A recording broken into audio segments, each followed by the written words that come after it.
Avant de commencer la vidéo, je tiens à vous rappeler que j'ai un blog sur mon site internet. Vous pourrez apprendre la photographie à votre rythme. Il y a déjà un paquet d'articles disponibles et c'est bien sûr totalement gratuit. Le lien est en description.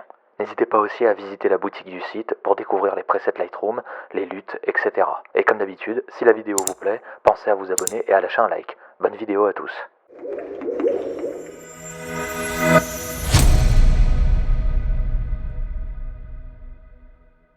Dans cette vidéo, je vous montre comment exporter correctement vos Reels pour Instagram et TikTok afin d'avoir la meilleure qualité possible. Tout se fera dans DaVinci Resolve, c'est parti.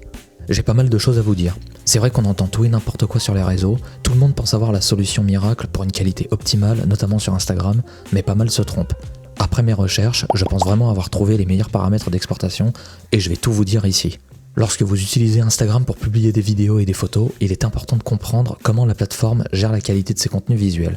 Instagram adopte une approche de compression des photos et des vidéos afin de minimiser leur taille et de faciliter leur partage, surtout pour les utilisateurs disposant d'une connexion internet limitée. L'application ajuste cette compression pour réduire le temps de chargement et améliorer l'expérience de visionnage. Bon, il faut le dire, c'est aussi pour réduire la place que prennent tous les fichiers sur leur serveur. On se retrouve directement sur DaVinci pour faire l'exportation. Si vous utilisez un autre logiciel ou application, essayez d'adapter le maximum de paramètres que je vais vous dire juste après. DaVinci reste un logiciel très complet, alors c'est normal si une autre application, vous n'avez pas autant de choix pour l'exportation. Déjà, dans la partie montage, cliquez sur la petite roue en bas à droite afin de correctement régler le projet et la gestion des couleurs. Rendez-vous directement dans la gestion des couleurs. J'utilise la colorimétrie DaVinci YRGB et WB Intermediate parce que je filme souvent en log avec mes caméras et ça me permet d'avoir énormément de couleurs pendant l'étalonnage des plans. Alors en réalité, on n'a pas du tout besoin d'autant de couleurs, surtout si c'est pour que la vidéo finale finisse sur Instagram. Mais j'ai pris l'habitude de travailler comme ça, alors pourquoi pas. Si vos plans sont tournés en log, vous pouvez utiliser les mêmes paramètres que moi. Sinon, laissez l'espace colorimétrique de la timeline et de destination en Rec 709. Ce sera bien suffisant dans énormément de cas. Si vous êtes sur Mac et que vous rencontrez des problèmes au niveau des couleurs, passez en Rec 709A. Ensuite, on va créer une timeline pour le montage. Vous cliquez directement dans l'inspecteur, juste ici. Vous allez dans Timeline et créer une nouvelle timeline. Je vous affiche la mienne avec les bons paramètres à l'écran. Vous pouvez faire votre montage comme d'habitude et une fois que c'est terminé, on se rend ici dans la partie exportation. Vous allez d'abord juste ici pouvoir choisir un titre à votre vidéo et choisir l'emplacement pour l'exportation. On passe à l'audio, comme ça sera fait. En codec, choisissez bien AAC et en débit de piste, vous pouvez choisir le maximum à 320 kbps par seconde. Pour la fréquence, je reste en 48 000. Vérifiez bien que exporter l'audio soit coché ici. On retourne ensuite dans la partie vidéo. Pour le format, je choisis le MP4. C'est extrêmement classique comme format de compression. Pour le codec, je suis en H264, mais le HEVC ou H265 devrait aussi fonctionner puisque lorsque je télécharge mon Reels depuis Instagram, ce dernier convertit systématiquement les vidéos en H265. Pour l'encodeur, cela va dépendre de votre système, vous pouvez laisser sur auto.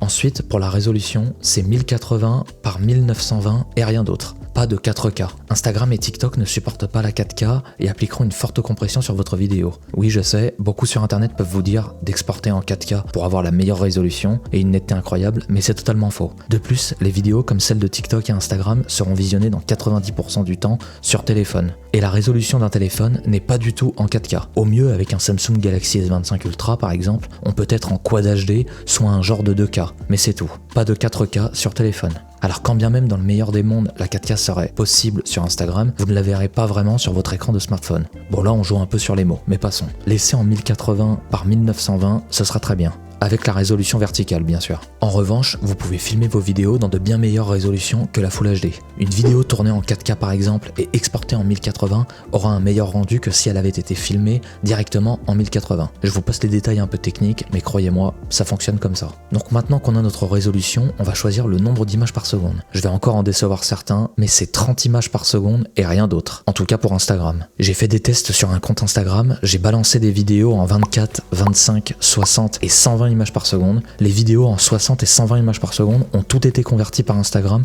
en 30 images par seconde, après que je les ai retéléchargées depuis la plateforme. Pour les vidéos en 24 et 25 images par seconde, c'est assez étrange, on dirait qu'Instagram a essayé de recréer des images pour passer les vidéos à 30, mais sans grand succès. Si vous avez des vidéos de moins de 30 images par seconde et que vous souhaitez vraiment les partager sur Instagram, rendez-vous directement dans la partie montage.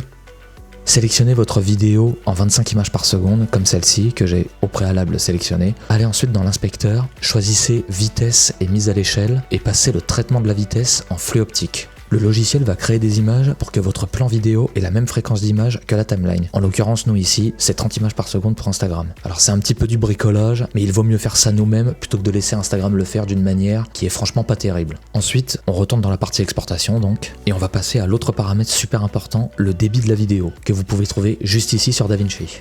C'est le débit qui va faire qu'une vidéo est de bonne qualité ou non. Toujours d'après mes tests, j'ai balancé dans Instagram des vidéos à plus de 20 000 kilobits par seconde et Instagram semble les réduire à environ 13 000. Je vous conseille donc de choisir une valeur autour de 15 000 kilobits par seconde afin d'avoir un petit peu de marge et ce sera très bien comme ça. C'est un bon compromis entre bonne qualité et taille de fichier pour la plateforme. Pour le profil d'encodage, choisissez haute et un débit binaire constant. Pour le reste, vous pouvez entrer les mêmes paramètres que moi. Une dernière chose, c'est au niveau de l'entropie coding mode. Sur le site officiel Instagram, on peut lire qu'il faut choisir le KBAC. Comme ça fait encore un paramètre que Instagram n'aura pas à toucher lors de sa compression. Une fois que tout est terminé, vous pouvez enregistrer un pré-réglage pour éviter de devoir faire cela à chaque fois. Pour ce faire, c'est très simple. Rendez-vous juste ici, cliquez sur les 3 petits points et choisissez enregistrer comme nouveau pré-réglage. De là, vous pouvez donner le nom que vous voulez, comme par exemple export Instagram ou TikTok ou peu importe. Et après ça, il sera facile de retrouver ce pré-réglage. Vous n'aurez pas à tout refaire manuellement ce que l'on vient de faire dans cette vidéo. Et voilà, vous aurez maintenant la meilleure qualité lors de l'importation sur Instagram.